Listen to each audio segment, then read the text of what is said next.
Les deux équipes partiront donc avec les meilleures intentions, mais ce derby liégeois accouchera d'une souris, car c'est bien un derby raté que vivra le public, un public maigrichon, moins de 10 000 spectateurs. Et c'est vrai que le spectacle est médiocre.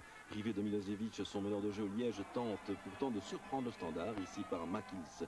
Et puis cette question, le match n'aurait-il pas pris une autre tournure si M. Goutas avait montré le rouge au lieu du jaune à Dinga pour cette faute sur Seboué? On joue alors depuis 13 minutes. Liège, on le sait, a des problèmes offensifs. Arnold se bat comme un beau diable, mais tout cela est improductif.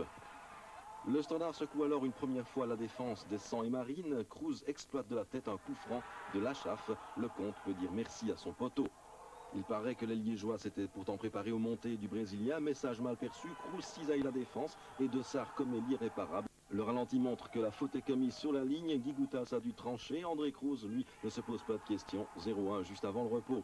En deuxième période, Soudan est monté et d'emblée, il alerte le compte. Exercice de tir ensuite. Ehlers d'abord, mais surtout Genot impeccable dans son nouveau rôle de médian juste devant le jeune Axel Smith. Guiretz a remplacé De Sarr par Kimoni. Liège joue avec une défense en ligne sans couvreur. Du gâteau pour un Standard libéré. Genot lucide offre le numéro 2 à Wilmots à 10 minutes du terme.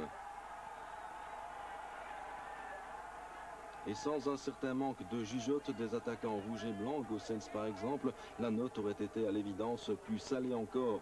Le Standard s'impose finalement 0-2.